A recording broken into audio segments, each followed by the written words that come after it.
Tollywood man of masses NTR Bollywood లో villain గా అడుగు పెట్టబోతున్నారు. వార్ 2 లో విలన్ గా మెరిసేందుకు ఎప్పుడో గ్రీన్ సిగ్నల్ ఇచ్చాడు.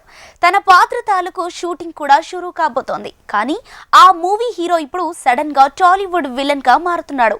రాజమౌళి ఆఫర్ కి హృతిక్ నుంచి గ్రీన్ సిగ్నల్ వచ్చేసిందట. మహేష్ మూవీలో హృతిక్ విలనిజం ఉండబోతోందట. ఇది నిజమేనా? Take a look. Man of masses NTR RRR తర్వాత చేస్తున్న మూవీ దేవర. ఆ తర్వాత వార్ సీక్వెల్ తో బాలీవుడ్ బాట పడుతున్నాడు. తన పాత్ర తాలూకు షూటింగ్ కూడా షురూ కాబోతోంది. అయితే ఈలోపు విలన్ ఎక్స్చేంజ్ అన్న ప్రచారం ఊపందుకుంది. వార్ సీక్వెల్ వార్ 2లో హృతిక్ హీరో అయితే ఎన్టీఆర్ విలన్ అంటున్నారు. అయితే ఇప్పుడు ఈ వార్ హీరో సడన్ గా టాలీవుడ్ మూవీలో మాత్రం విలన్ గా మారుతున్నాడు. సూపర్ స్టార్ మహేష్ బాబుతో రాజమౌళి చేసే సినిమాలు హృతిక్ విలన్ రోల్ వేయబోతున్నాడంటున్నారు. దేవర మూవీ షూటింగ్ తో ఈ నెల వచ్చే నెలంతా తారక్ ఫుల్ బిజీ అవుతుంటే వార్ 2లో తన పార్ట్ షూటింగ్ షురూ చేసేందుకు హిందీ టీం రెడీ అయింది. ఇలా వార్ 2 షెడ్యూల్ని బట్టే హృతిక్ తెలుగు సినిమాకు ఎప్పుడు కాల్ షీట్స్ ఇస్తాడనేది తేలబోతోంది. గుంటూరు కారం తర్వాత మహేష్ బాబు చేయబోతున్న రాజమౌళి మూవీలో హృతిక్ విలన్ అనగానే బాలీవుడ్ షేక్ అవుతోంది.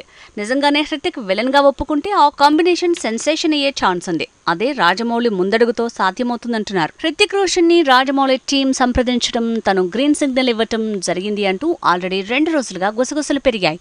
ఫిల్మ్ టీం కూడా పెద్దగా రియాక్ట్ కాకపోవడంతో ఇదే నిజమంటూ ప్రచారం మరింత జోరందుకుంది.